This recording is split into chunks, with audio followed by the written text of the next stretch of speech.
одна из величайших милостей Аллаха, которыми Он одарил человека. Сон успокаивает сердце, снимает усталость, укрепляет нервы, восстанавливает силы, снимает трудности и напряжение прожитого дня. В Коране говорится: «Я сделал для вас сон успокоением и отдыхом, и сделал ночь для вас покрывалом, и сделал день периодом для занятия житейскими делами». 78 сура, 9 аят. Селям алейкум, дорогие друзья! Как вы уже поняли, сегодня мы поговорим о таком понятии, как сон и сновидение. В студии у нас Раим Оджа Гафаров. Раим Оджа, селям алейкум. Алейкум селям. Раим Оджа, какие существуют хадисы, связанные с отходом человека ко сну? Ну, очень много хадисов связаны. Почему? Потому что пророк, саллаху алейхи вассалям, был для нас образцом во всем, и он раскрывал все темы, которые связаны с бытом человека, и вообще все темы, которые связаны с человеком. И в этом мире, и в том. В эту тему входит такая же тема, как вы сказали: сон, сновидение. Пророк, саллаху алейхи вассалям, очень открыто нам объяснял, что такое сон. Он его сравнивал как с малой смертью. То есть большая смерть, когда человек умирает. А это как бы показатель того, что Аллаху Та'аля нам показывает, как человек умирает, но при этом же обратно же он и встает. Пророк, саллаху алейхи вассалям, нам научил очень много дуа, связанных со сном. Кроме того, он нам научил этике, так скажем, правильно, сна, как ложиться спать, на какой бок, каким образом. Все это очень хорошо расписано в хадисах от пророка, саллаху алейхи вассаляма. Американские ученые проводили многочисленные эксперименты. Их интересовало, какой же период для сна человеку наиболее благоприятен. И они установили, что то есть человеку для хорошей работоспособности нужно спать не один раз, а 2 раза в день. То есть обеденный сон, они вычислили, что является очень важным. Как ислам смотрит на обеденный сон, и существуют ли хадисы, связанные с этой темой? Не только хадисы, есть даже аят, который говорит, что Аллаху Та'аля для нас, чтобы показать свою милость, ночной сон и дневной проходит. Насколько я помню, в Коране это 2 понятия даже в Коране проходят. Кроме того, наш пророк, саллаху алейхи вассалям, так скажем, называется кайлюле, тоже, скажем, днем спал. Спал, это было, и это в хадисах расписано, но это делалось не для того, чтобы, скажем, до какой-то лени или от того, что делать было нечего, а для того, чтобы встать ночью и поклоняться. Или же в основном это делалось, когда пророк, саллаху алейхи вассалям, держал пост. Из-за того, что это было очень часто, пророк, саллаху алейхи вассалям, обеденным сном тоже, так скажем, пользовался. И сон сам по себе, почему это делалось, даже когда эзан читается, саляту хайру миналь неум, там постоянно, это 5 раз в день мусульмане слышат, что обозначает то, что намаз лучше, чем сон. Почему? Сон — это, как вы сказали в начале передачи, это скопление энергии, это отдыхает человек для чего? Для того, чтобы встать и еще больше поклоняться Аллаху, делать благие дела. Пророк, саллаху алейхи вассалям, насчет времени, какие лучшие времена, так мы можем сказать, что пророк, саллаху алейхи вассалям, говорил насчет вот этого полуденного сна, это до ойля намаза время, и иногда позже, чем ойля намаза, от духа намаза до этого времени. Кроме того, пророк, саллаху алейхи вассалям, очень рано ложился спать, как совершалось иша намаз, то есть ночная молитва. После этого пророк, саллаху алейхи вассалям, ложился спать. Утром он становился очень рано и не рекомендовал спать после сабах намаза, потому что было время для того, чтобы получать благо, скажем, или работать. И кроме этого, в это время Аллаху Та'аля открывает берекет хапалара перед людьми, то есть они должны искать все самое лучшее, должны быть активны утром. Дорогие друзья, ну а сейчас в эфире нашей программы наша постоянная рубрика «Чудеса Корана».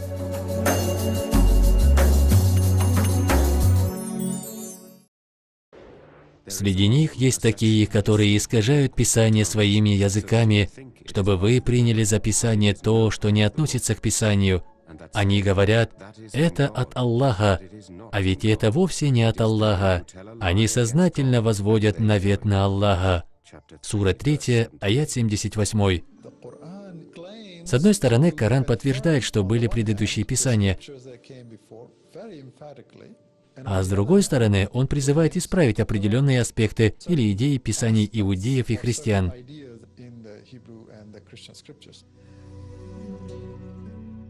Мусульмане знают, что Коран исправляет ошибки и искажения предыдущих писаний, включая одни из самых фундаментальных принципов этих религий. К примеру, христианское понимание фигуры Иисуса Христа. Коран утверждает, что Иисус Христос был пророком и был рожден от непорочной женщины. Он творил чудеса, к примеру, излечивал слепых и прокаженных. Однако Коран отрицает, что Иисус является Сыном Бога.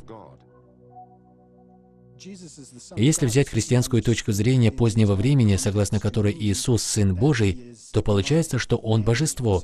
С исламской точки зрения это невозможно. Получается, что современные христиане верят в двух разных богов, тогда как мусульмане верят, что есть только один единственный Бог. Коран также оспаривает библейскую версию о распятии Иисуса, говоря, что Иисус не погиб на кресте, а был поднят Господом в небеса. А его палачи по ошибке распяли другого мужчину, внешне похожего на Иисуса. Сура 4, аяты 157-158. Смысл. Они не убили его и не распяли, а это только показалось им. О нет, это Аллах вознес его к себе, ведь Аллах могущественный, мудрый.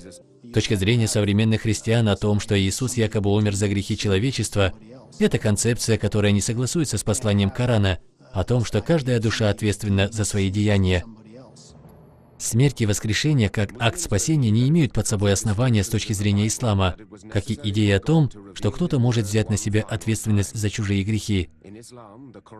Мусульмане знают, что именно из-за изменений Библии Господь не спаслал завершающее последнее откровение. В исламе доминирует убеждение о том, что Коран в том виде, как он передан пророку Мухаммаду, да благословит его Аллах и приветствует, и записан впоследствии халифом Усманом, является единственным неискаженным божественным откровением. Коран воспринимается как последнее завершающее неискаженное откровение, а Мухаммад, да благословит его Аллах и приветствует, является последним Божьим пророком.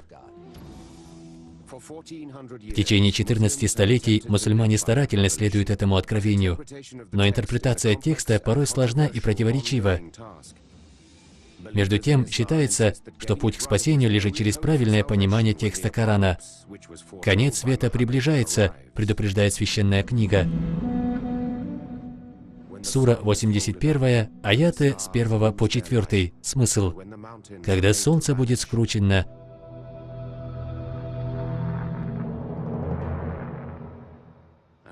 когда падут звезды, когда горы сдвинутся с мест, когда моря запылают, когда ад будет разожжен, когда рай будет приближен, тогда познает душа, что она принесла. И хотя Коран — это священное писание, возможно, не совсем простое для понимания и полное скрытых смыслов,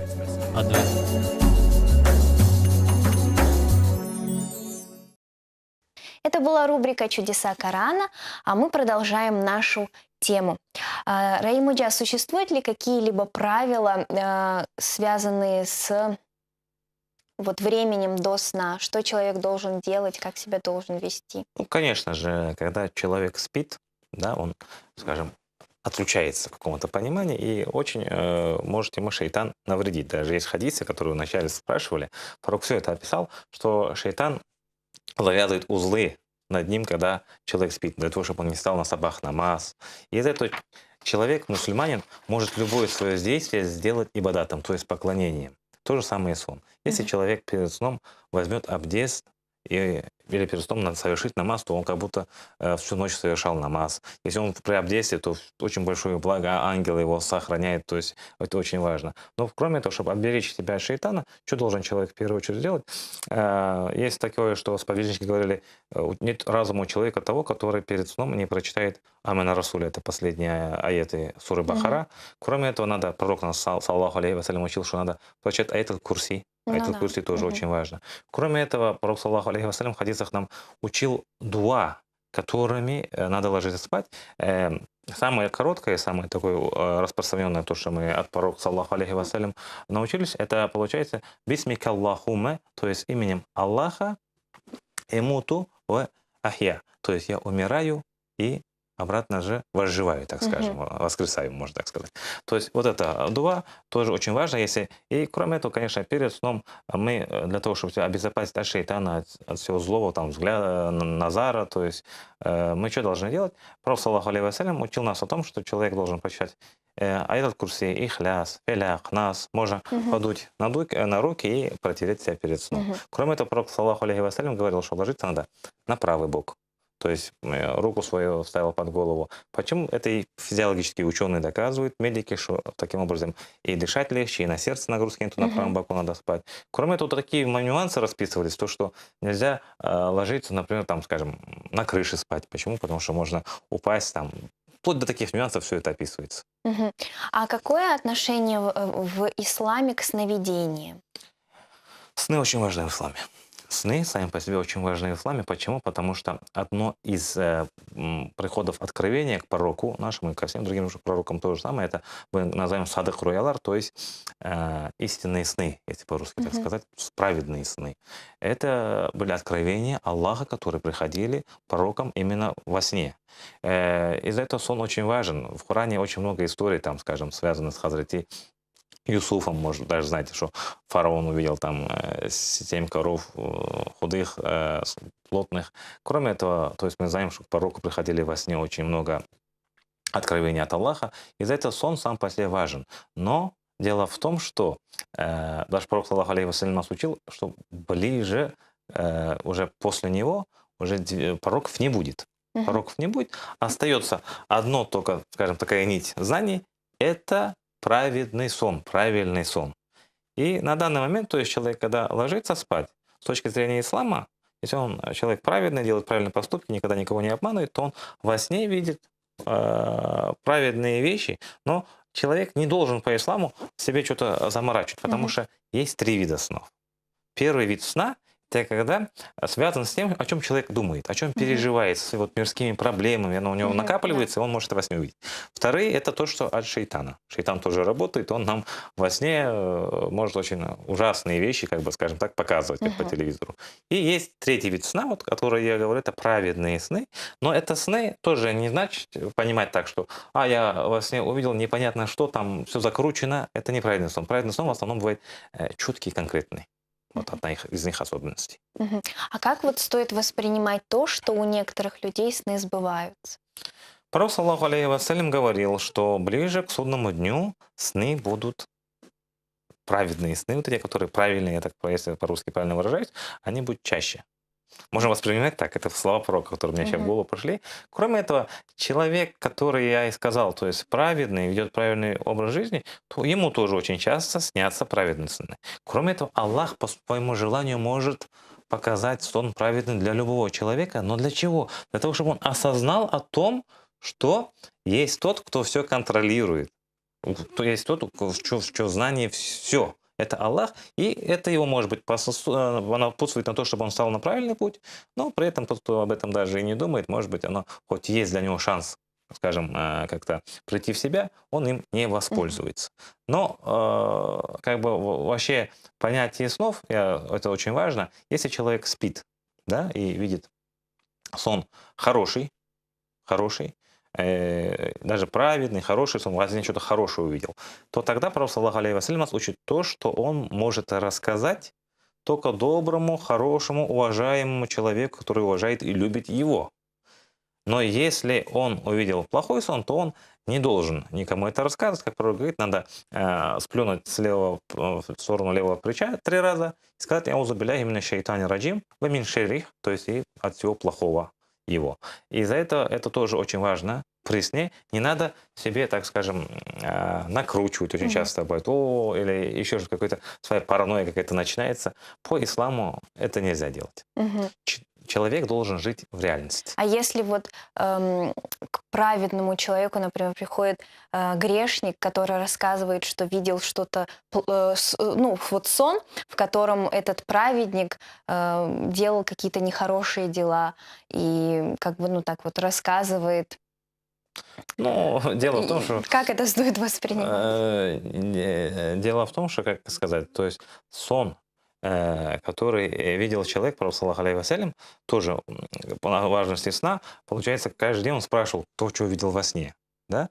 Но при этом, если кто-то что-то плохое видел, особенно про другого человека, да, я же говорю, он должен просто сплюнуть и эту тему, как бы, скажем, забыть.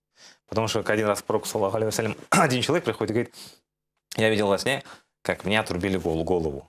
Пророк, саллаллаху алейхи вассалям, улыбается, смеется, говорит: о, люди, не рассказывайте такого вида сны плохие. А хорошие рассказывать только тому человеку, который может и его для вас скомментировать в лучшем образе. Потому что пророк нас учит, что сон — это что-то подвешенном состоянии стоит между небом и землей. И если человек его прокомментирует в хорошую сторону, то это сбывается в хорошем состоянии. Но если вы придете к человеку и сон будете комментировать в плохом виде, то, не дай бог, это тоже может случиться. Как дуа, как молитва. Сагулнас Раимуджа. Дорогие телезрители, сегодня мы вместе с Раимуджа узнали много нового о сне и сновидениях с мусульманской точки зрения. Надеемся, что и вам эта информация оказалась полезной. Аллах даровал нам сон как временный отдых от всех мирских проблем. Давайте же использовать это время с пользой для здоровья. До свидания, до скорых встреч.